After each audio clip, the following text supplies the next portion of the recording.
بسم اللہ الرحمن الرحیم۔ جیسا کہ نماز کے فضائل کا بیان چل رہا ہے تو مزید نبی علیہ الصلوۃ والسلام کی چند احادیث مبارکہ نماز کے فضائل کے بارے میں سنتے ہیں۔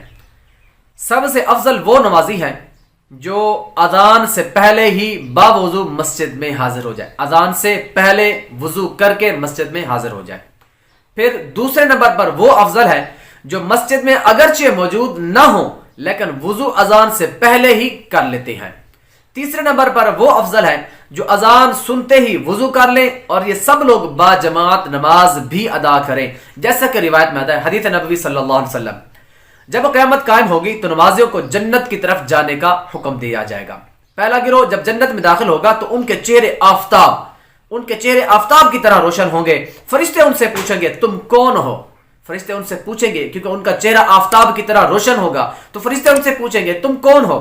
تو وہ کہیں گے ہم ہمیشہ نماز پڑھا کرتے تھے۔ تو فرشتے پوچھیں گے تمہاری نمازوں کا حال کیا تھا؟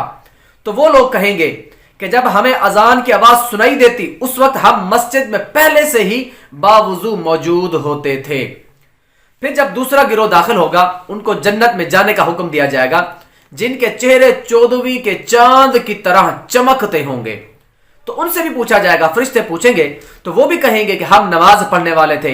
پھر ان سے پوچھا جائے گا کہ تمہاری نمازوں کا حال کیا تھا، کیا عمل تھا تمہاری نمازوں کا؟ تو وہ کہیں گے ہم اذان سے پہلے ہی وضو کر لیتے تھے اور جب اذان کی آواز سنتے تو فوراً مسجد میں حاضر ہو جاتے۔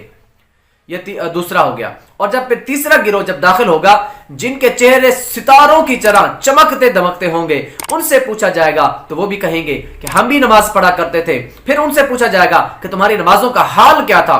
تو وہ لوگ کہیں گے کہ ہم اذان سننے کے بعد نماز کے لیے فوراً وضو کر کے مسجد میں حاضر ہو جاتے اور باجماعت نماز ادا کرتے۔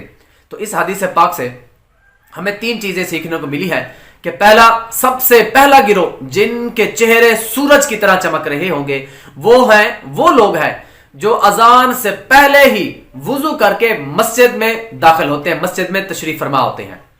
دوسرا گروہ جن کے چہرے 14ویں چاند کی طرح چمک رہے ہوں گے، یہ وہ لوگ ہیں جو اذان سے پہلے وضو کر لیتے ہیں لیکن جیسی اذان ہوتی ہے تو فوراً مسجد میں حاضر ہو جاتے ہیں۔ تیسرا گروہ وہ ہے کہ جو اذان سے پہلے نہ وضو کرتا ہے نہ مسجد میں ہوتا ہے لیکن جیسے ہی اذان ہوتی ہے فوراً وضو کر کے سارے کام چھوڑ کر سب سے پہلے مسجد میں حاضر ہو جاتے ہیں اور باجماعت نماز ادا کرتے ہیں۔ ان کے چہرے بھی تاروں کی طرح چمکتے دمکتے ہوں گے۔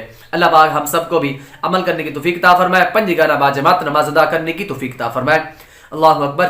نماز کتنی پیاری عبادت ہے، نماز کتنی ہی پیاری عبادت ہے، بہت زیادہ اہم اور اعظم ہے کہ نماز جتنی بھی چیزیں فرض ہیں ان فرض چیزوں میں سے سب سے اہم اور اعظم جو ہے وہ نماز ہے۔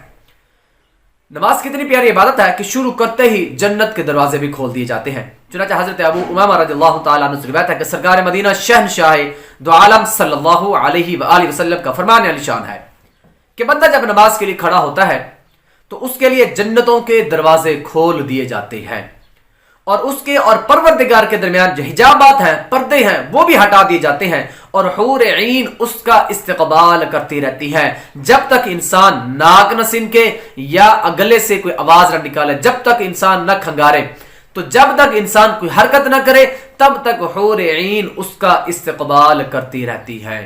اللہ اکبر! نماز پڑھنا بہت بڑی عبادت ہے۔ اللہ پاک ہم سب کو بھی پنجگانہ باجماعت نماز ادا کرنے کی توفیق عطا فرمائے۔